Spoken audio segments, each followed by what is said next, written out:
Hello and welcome into this week's edition of the ARCA Series Rewind Show. I'm Garth Allen. This is Racing News Now. And as you can see, I'm not at Salem. I know I said I would be. Call me a liar.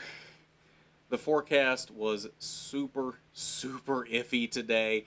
And even looking at the radar today, I didn't think there was any way this race was going to get in today. But not only did we get the race in, all 200 laps of it, we got full practice and full qualifying. So clearly, I don't know how to look at a radar apparently, or look at a forecast, or we just got super lucky. Apparently, the vortex theory is really a thing. I've always believed in it, but it seems like today we definitely got a good showing of the vortex theory, because there is no reason we should have gotten this race in today, and the whole race at that. But we did. And we saw a good showing out of Salem. Also, very quickly, if you are new here, we're currently in our hashtag race to 1K. If you haven't already, consider going down below to hit that subscribe button. It is free to do. The quicker we get to 1,000 subscribers, the quicker YouTube will let us do mobile live streaming, which will greatly improve both the quality and quantity of coverage we're able to give you from the track. If we can hit 1,000 before Kansas, I promise you're going to love the live coverage I give you from Kansas. If nothing else, though, I think we should be on track to be at 1,000 before the 2022 season starts, so you'll get some great live coverage next season. But if we can get there before Kansas, again, I promise you're going to love what I give you from Kansas. So as an RNN community, let's band together and figure out a way to get to 1,000 subscribers before then.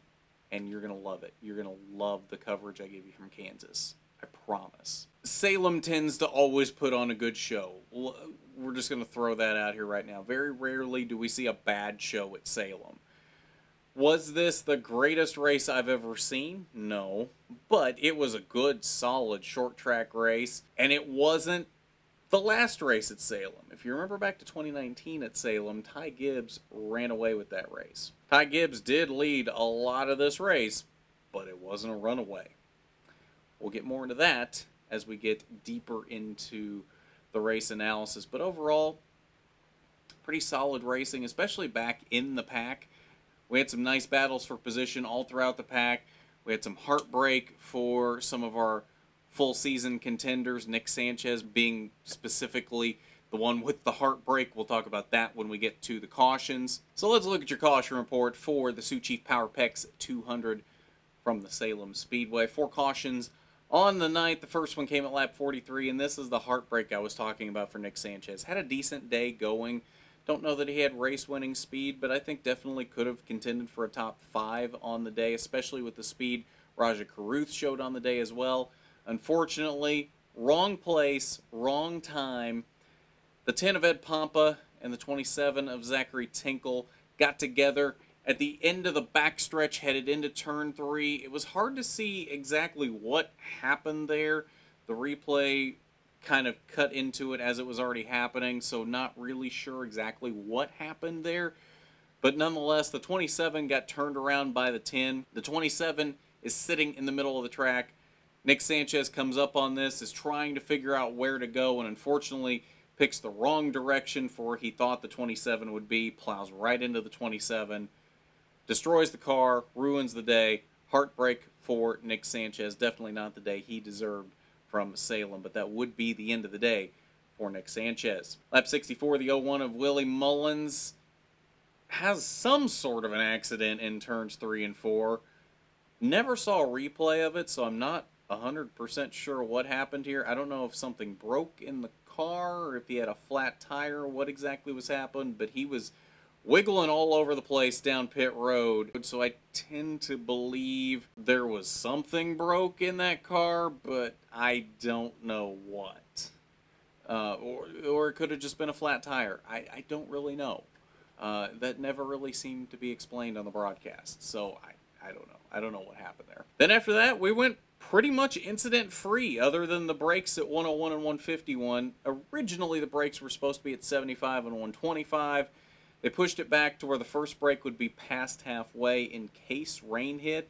They didn't want to waste any more time than they absolutely had to in the first half of the race to try and get to that halfway mark, to try and not make everybody come back tomorrow or more likely Monday, because it looks like it's going to be even wetter in Salem tomorrow. So if this race hadn't at least gotten to halfway or even gotten started today, more than likely it was going to need to be run on Monday or rescheduled completely, because I don't think Sunday was going to happen. But I said that about today too, and let's see how that worked out. So clearly I'm perfect for a meteorologist, you know. So lap leaders on the day. 2 drivers spent time out front in this race.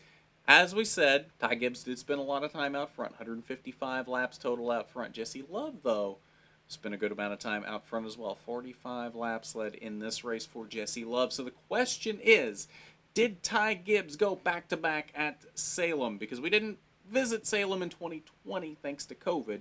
So 2019 was the last time we visited Salem, and Ty Gibbs won that race. Did Ty Gibbs go back-to-back at the Salem Speedway? Or did we see our third first-time winner of the day in Jesse Love? Because if you saw Talladega today, both the trucks and Xfinity had first-time winners today with Tate Fogelman and Brandon Brown. And the answer to that is we did see our third first-time winner in less than 24 hours, really in less than like 12 hours. It's Jesse Love picking up the win at Salem Speedway, his first ARCA Menard Series victory in the main ARCA Menard Series, that is. Great drive out of Jesse Love. Took the lead from Ty Gibbs on the restart after the second break. Restarted on the outside. Kept the nose there off of turn 2. Ty wanted to slide up and clear him off of 2. And Jesse still had the nose there, so Ty couldn't quite get there. They go down into 3. Jesse uses the momentum around the outside to clear Ty off of turn 4. Ty took a couple more swipes at him to try and get back to the lead. Never could really get alongside of him after that. And eventually Jesse just started to lengthen that lead more and more. And there was nothing Ty could do about it for the rest of the race. Jesse Love ends up picking up that first career ARCA Menard Series victory. And I do believe I said earlier this season that Jesse Love would pick up a main ARCA win by the end of the season. You can just call me the ARCA Psychic, I guess. There's a lot of things I've been wrong about, too. So I don't know if that would be completely accurate, but, you know, it is what it is. So let's get into your results for the day. As we said, Jesse Love picking up that first career ARCA Menards Series victory. Again, he is currently in that ARCA West Championship hunt, looking for his second ARCA West Championship in a row. Had a bit of a bad day the last time out, and that lead shrunk for him on the ARCA West side, so not so much of a sure thing over there, but still leading the points and still looking for that second ARCA West Championship. This should give him some momentum as we head to All-American Speedway next weekend for ARCA West. Ty Gibbs came home in the second position. Then look at the rest of this top 5. There are so many stories in this top 5. It's incredible. Best career finish for Rajah Caruth in third. Fantastic day for Rajah Caruth. He continues to show week in and week out, every time he's in that 6 car, he is fast, he has speed, he has talent.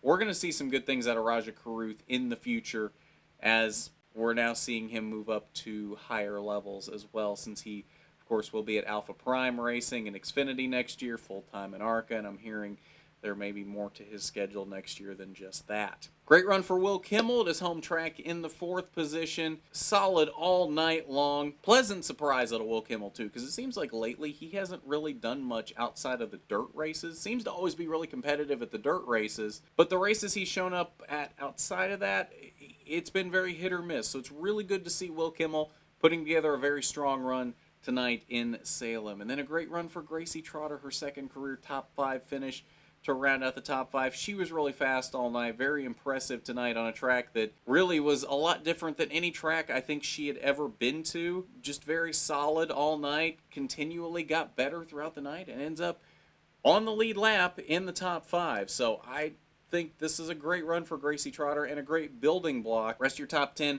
great run again for Mason Mingus. Seems like every time Mason Mingus steps in a fast track car, he is fast. Mason Mingus is starting to prove that these fast track cars actually have speed if you put the right drivers in them. Now, I'm not singling out anyone in those fast track cars by any means, But Mason Mingus is proving that those cars can run up front and be competitive. It's just a matter of putting the right drivers in them. Corey Heim, another disappointing night, comes home in the 7th position. Not really sure what's happening there with that 20 team, as they have really been faltering for the past few weeks.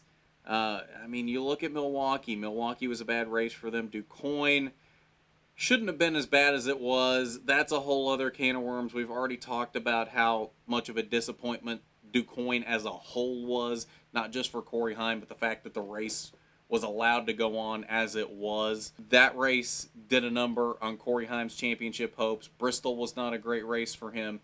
And now another disappointing night in Salem. Just never really could seem to find the speed. Looked really, really loose at different times. Just did not have the handle on the car, and unfortunately, it seems like we're getting a very disappointing end to the season for Corey Heim in a year that, for most of it, looked like he really should have been competing with Ty Gibbs right down to the last second for this championship, and unfortunately, that's kind of unraveling here in the last few races. JP Bergeron comes home in the 8th position in his series debut, the Canadian for DGR. Very impressive debut, actually flying the banner for DGR on the night. Cody Swanson in the 21 car for GMS. Good run for him on the night in a Ricky Craven throwback. Really good looking car there. And Kenny Schrader, last minute addition in that 12 car for Fast Track, comes home with a top 10 finish. Good run for Kenny Schrader. Someone that I think was a little unexpected to see at Salem, but definitely a nice surprise. Final page 11th through 18th. Taylor Gray. Handle was off on that car all night. Pitted early, I believe on the second caution, to try and make some adjustments and fix that car. Had already gone a lap down, I believe, at that point. And then it just continued to go downhill from there. I'm not really sure. Something seemed to be really off with that car tonight. And he comes home 3 laps down in the 11th position. Landon Lewis, his first pavement start in the ARCA Menard Series. Unfortunately, not the night I think he was looking for in that Rhett Jones racing car. 6 laps down in the 13th position. And Nick Sanchez, after his incident early on with Zach Tinkle, comes home in the 17th position. So that's your results for the Sioux Chief PowerPEX 200 from the Salem Speedway. Definitely going to have a Jesse Love interview coming up this week. Looking like it's probably going to be Tuesday or Wednesday is what it seems to be what it's going to line out as. So keep an eye out for that. If you're not already subscribed, make sure you are, and you got your notifications turned on so you know exactly when that comes out this week. And you can hear from the first-time ARCA Menard Series winner in a couple of days. So let's take a look at your point standings following Salem. 1 race remaining in the season. Ty Gibbs now has a 34-point lead over Corey Heim. So, don't know exactly how many cars are going to be at Kansas. Officially, Ty has not clinched the championship yet, because officially we are supposed to go on the assumption that there's going to be a full field at Kansas. Now, if there's not, which is likely, all Ty has to do is start the race. If he doesn't start the race, then I think we'd still have to have a fairly large field for Corey to still make up 34 points. What I'm trying to say is, Ty Gibbs, for all intents and purposes, is your 2021 ARCA Menard Series champion. Unless some fluke of nature happens to where he doesn't start Kansas and there's like a 40-car field and Corey Heim wins, that's about the only way Corey wins the championship at this point. That's not impossible, but the likelihood of that happening is so low, again, for all intents and purposes, Ty Gibbs is your 2021 ARCA Menard Series champion at this point. So, congratulations to Ty on that. Maybe a bit premature to be congratulating him, because again, there is that chance that something really weird could happen and he doesn't win, but I think it's a pretty safe assumption to start congratulating him at this point. So, we will be at Kansas. I refuse to miss that race. I don't care what the forecast is. I don't care what other circumstances come up. I will be at Kansas to give you coverage from the season finale. It will happen. I guarantee it. I don't care if I'm the sickest I've ever been in my life. I will somehow make it. No, I won't do that. I'm not going to put other people in harm's way because I'm sick. But short of that, I will be at Kansas. I will give you coverage from the season finale. We'll talk to our unofficial champion Ty Gibbs, unofficial at this point. We'll talk to him. We'll talk to Corey. Who knows who else we'll talk to. We'll give you coverage from that race. And if we can somehow get to 1,000 subscribers before then and get those mobile live streams, you will love the coverage I give you from Kansas. So whatever we got to do to get to 1,000 by that point, let's do it. As a community, as an RNN community, let's get to 1,000 subscribers by Kansas.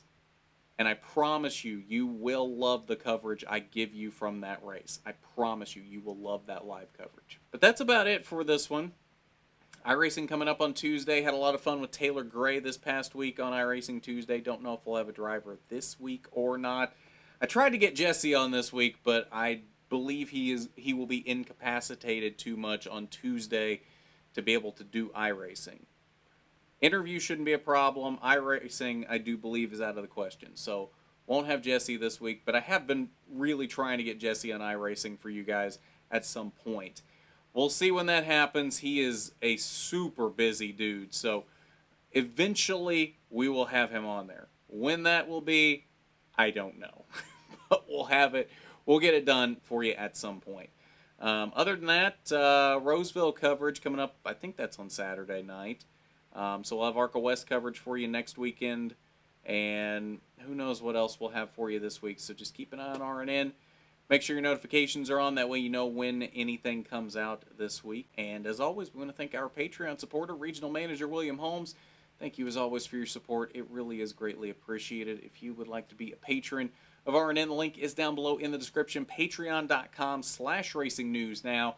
Not required by any means, but definitely appreciated when you want to support RNN in that way. But I believe that's going to do it for us on this ARCA Racing Series Rewind show. So at that, I'm Garth Allen for Racing News Now.